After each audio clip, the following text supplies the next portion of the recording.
महीनों से जलता सुलगता एक प्रदेश, दो भागों में बंटता हुआ एक प्रदेश, एक ऐसा प्रदेश जहां के नौजवान के हाथ में कलम नहीं है, हथियार है। एक ऐसा प्रदेश जहां की महिलाओं की आबरू तार तार है। वो प्रदेश आज संसद की ओर अपने टेलीविजन पे बड़े उम्मीद से देख रहा था। आज उसकी उम्मीदें प्रधानमंत्री ने चूर चूर कर दी, तोड़ दी। आज प्रधानमंत्री के एक एक शब्द में अहंकार था, घृणा थी, नफरत थी, सब कुछ था। अपने पद की मर्यादा और गरिमा का ज्ञान या आभास कतई नहीं था। अहंकार सत्ता का, देश की मौजूदा हालत पे सवाल पूछने वाले विपक्ष के प्रति नफरत। आपकी हिम्मत कैसे होगी, आपने मुझसे सवाल पूछ लिया। क्यों साहब, हमारा तो ये राजधर्म है। हमें जनता ने विपक्ष में बैठाया इसीलिए है कि हम आपसे सवाल पूछें, और आपको सरकार में इसलिए बैठाया कि आप जवाब दें। हमसे नफरत, हमें कोस कर क्या मिल जाएगा? सीधा सीधा कहिए, आपके पास जवाब नहीं है। हमारे साथ बचपन में एक साथी पढ़ता था, एग्जाम में फेल हो जाता था, लेकिन फिर भी तैश में आकर अपने माता पिता को कहता था प्रिंसिपल मेरे खिलाफ है, टीचर मेरे खिलाफ है, क्वेश्चन पेपर गलत था, कुछ ठीक नहीं है। कभी नहीं मानता था, कभी स्वीकार नहीं करता था कि मेरी तैयारी ठीक नहीं थी। आज प्रधानमंत्री ठीक उसी बालक की तरह सुनाई दी। लेकिन जिस फूहड़ता का परिचय उन्होंने आज दिया संसद में, वो फूहड़ता देखकर ऐसा अफसोस हुआ कि 140 करोड़ लोगों के ये प्रधानमंत्री, चुने हुए प्रधानमंत्री, दूसरे टर्म के प्रधानमंत्री किस तरह से पेश आ रहे। अफसोस इस बात का भी हुआ कि मणिपुर में बैठा हुआ वो कारगिल का वीर जवान, जिसकी पत्नी को निर्वस्त्र करके घुमाया गया मणिपुर की सड़कों पर, वो भी ये डिबेट वो देख रहा होगा, पार्लियामेंट की डिबेट। उसके दिल पर क्या गुजरी होगी, मणिपुर के लोगों के दिल पर क्या गुजरी होगी। ये शोभा देता है। ये प्रधानमंत्री का भाषण था।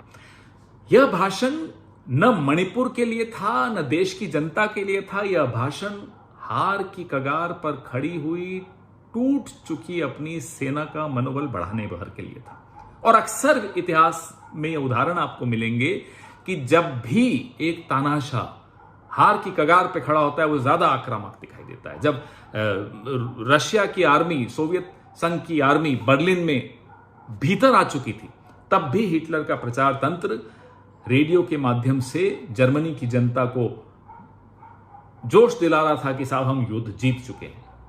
इतिहास में आपको मालूम है उसके बाद क्या हुआ। आज का भाषण प्रधानमंत्री का ठीक उसी तानाशाह जैसा। झूठ प्रधानमंत्री बोले, संसद के भीतर खड़े होकर बोले, तो बहुत अफसोस होता है। एक झूठ ऐसा जो इस देश के एक शहीद प्रधानमंत्री के विषय में आज दूसरी बार दोहराया जा रहा है। पहली बार इन्होंने 2019 की एक चुनाव की रैली में कहा था। उस झूठ को उस वक्त के flag officer commanding in chief southern naval command के एडमिरल रामदास ने उसी वक्त 9 मई 2019 को नकार दिया था, साबित कर दिया था कि प्रधानमंत्री झूठे हैं। लेकिन आज वो झूठ संसद में फिर दोहराया गया। दूसरा झूठ, मिजोरम में आईआईएमसी बनाया। अरे आपने नहीं बनाया, 2011 में उद्घाटन हो गया था उसका, यूपीए की सरकार थी। फला आइलैंड श्रीलंका को दे दिया। सिक्किम का विलय किसने कराया नहीं बताएंगे। बांग्लादेश किसने आजाद कराया नहीं बताएंगे। प्रधानमंत्री हो, पूरे देश के प्रधानमंत्री हो, व्हाट्सएप का ज्ञान मत बांटा करिए आकर संसद में। लोग हंसते हैं, पूरा विश्व हंस रहा है अब आप पर।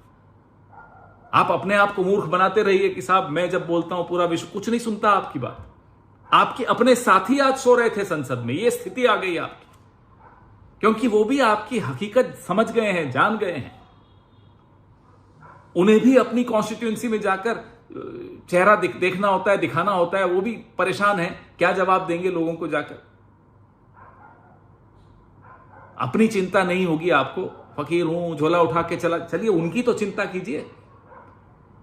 और इस देश ने कोई पाप नहीं किया है, आपको 2 बार जिताया है। इस देश की किस्मत इतनी खराब नहीं हो सकती कि ऐसा प्रधानमंत्री मिले। भगवान से, ऊपर वाले से एक प्रार्थना है, इस देश को बचाइए इस तरह के प्रधानमंत्री से। कोई गलती हो गई हो हमसे तो क्षमा कर दीजिए, लेकिन ऐसा प्रधानमंत्री फिर मत दोहराएं।